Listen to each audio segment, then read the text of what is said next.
All right, we have more changes unfolding in presidential politics. Changes that have complete panic setting in the Harris-Walz campaign, and the panic's now spreading down ballot. Other Dem candidates going as far as sharing internal polling with media organizations, which is unheard of. Campaigns keep their internal private polls extremely close to the vest. Well, over the last few days, both Alyssa Slotkin and Tammy Baldwin, both Senate candidates, Democrat Senate candidates in swing states in Michigan and Wisconsin, openly shared their polling data with the Wall Street Journal. Wait till you hear why they did this. This entire race, the presidential race, comes down to 6 swing states, and really, if you drill down, it comes down to just 3 states, and Kamala just lost her edge in all of them. But before we get started, thank you for liking and sharing these videos. It really helps out the channel. And consider subscribing so you don't miss these regular updates.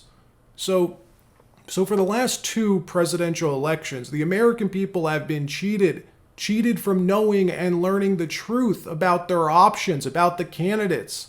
In 2020, we saw the Dem machine do this with Joe Biden, keeping him in the basement the entire campaign, barely letting him out to speak to the public. Only rare events, and all of them scripted, which was bad, but not nearly as bad as what they're doing this time around. At least we knew who Joe Biden was. At least he was elected in a primary contest. This time, though, it's even worse because what we're living through right now is a test, an experiment. Can you win a short campaign with an untested candidate? 70 days keeping Kamala tucked away, under lock and key. For 70 days they did this, people, until last week. What was so different about October 3rd? There was a strategic shift within the campaign, purposely changing their strategy, scheduling this massive media blitz last week, sending Kamala out on all the networks, late night shows, podcasts, even 60 Minutes she did, local media interviews. We've been inundated with Kamala Harris this week, which was awful. And they did this because she was losing in their private polling. Their strategy wasn't working. They couldn't get her numbers to rise. Even with all the positive news coverage, the polls just weren't budging.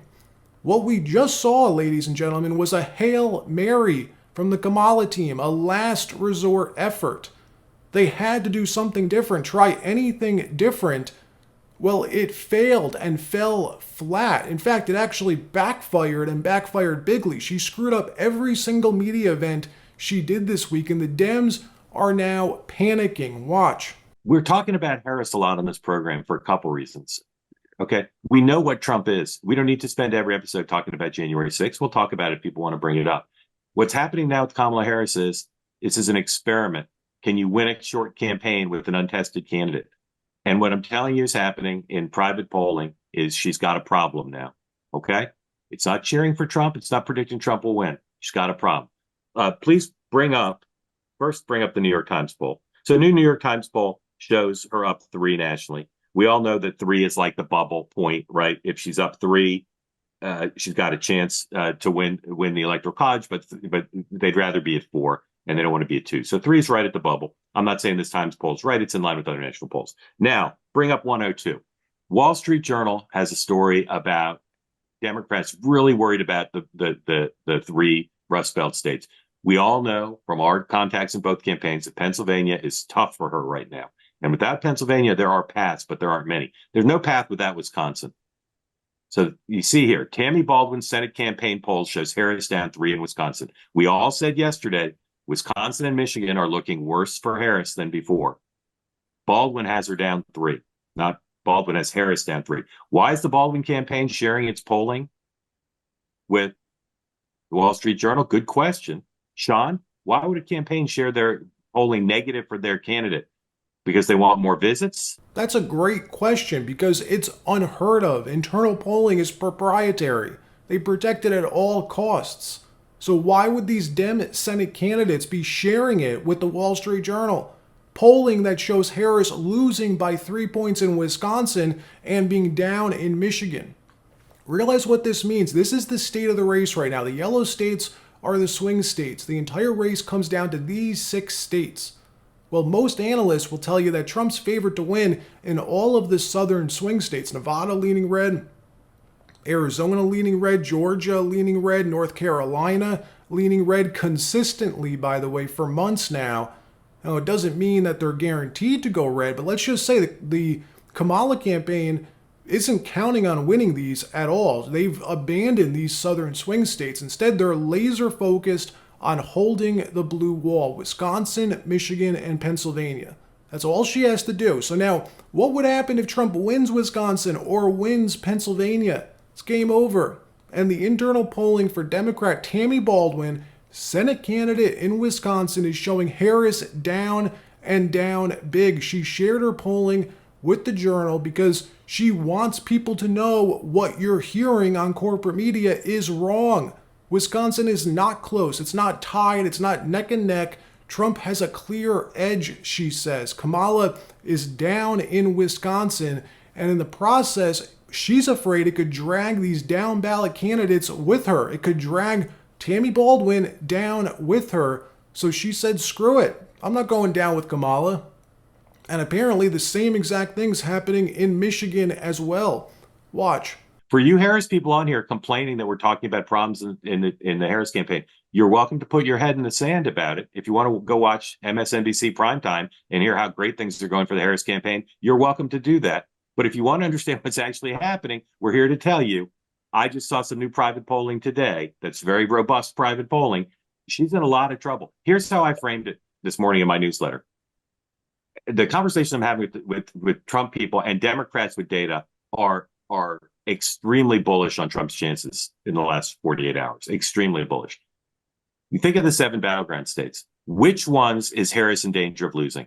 I would say Pennsylvania, Michigan, Wisconsin, Arizona, North Carolina, and Georgia. I'm not saying she'll lose all 6, but she's in danger. The only one that the Democrats say she's not in danger of losing is the one I never say the name of because I can't pronounce it. But it's where Las Vegas is, right? You guys agree with me? She could lose any of those 6, right? I mean, she could lose all 7, but Democrats will tell you they're worried about those 6. They're less worried about the 7th. So we have Alyssa Slotkin in Michigan, Tammy Baldwin in Wisconsin, both Dem Senate candidates now coming out publicly and sounding the alarm. Both Trump and Harris's internal polling showing Trump's chances have just been soaring in this past week, ever since Kamala began that media blitz.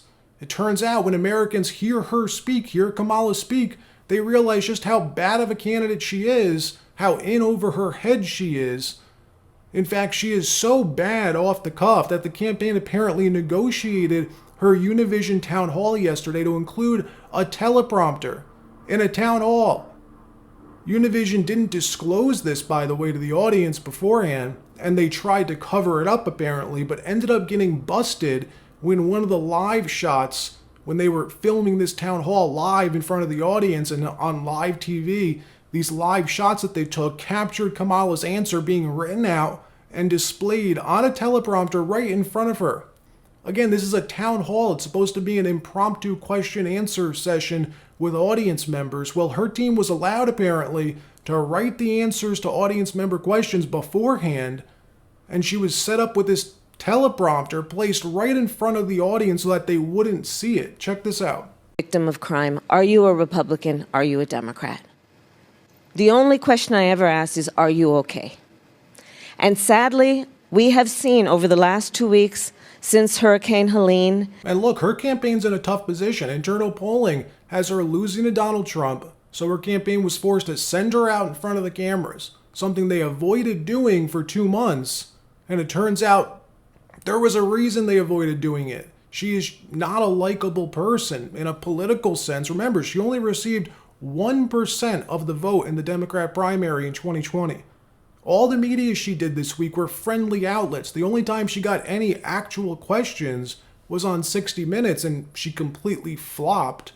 Her net favorability rating dropped this week after she joined Oprah last week, then again after Stephen Colbert, then again after The View, which was just awful. And 60 Minutes really did her in, just completely crumbling under the pressure of a few real questions. And the more America sees Kamala Harris, the worse she's going to do. That's my prediction.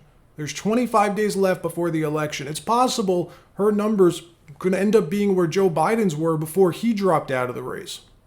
And another way, by the way, to confirm the stories that we're hearing about these private polls is to check the betting markets. The big money runs their own surveys. There's billions of dollars in bets on the line on who's going to win in November. There is a reason Trump's pulling away with it. Polymarket now has the chances of a Trump victory at almost 56%. But before we look at that, let me first tell you quickly about our friends over at Black Forest Supplements. We are living in a new realm of tyranny. We have a Secret Service that takes down the shooter, but only after he shoots our president, an FBI that fabricates cases, an ATF that wants to take away our guns, and an FDA that favors big pharmaceutical companies over our actual health. Quite clearly, our governmental agencies have been weaponized against the American people. In times like this, we got to stick together. We need to back President Trump, who literally took a bullet for us. We need to fend off the leftist media with independent media outlets that are not bought and paid for. And we need to stay strong and healthy enough to protect our families. Just like they're trying to take down Trump, they're also trying to take down Black Forest's star product, NMN. And it's not because of the safety or efficacy. It's because the same greedy and evil powers that want to put a puppet president and jab us with a co-vaccine, well, they're now trying to turn NMN into the first ever anti-aging prescription drug simply to fill their never-ending pockets. And why do you think they want to do this? Because NMN works, folks. NMN is vital for the functioning of the 37 trillion cells in your body. A study from Harvard claims NMN can help reduce weight, cholesterol, even blood pressure in overweight adults. It's the only thing that I know of that not only slows down, but can reverse aging.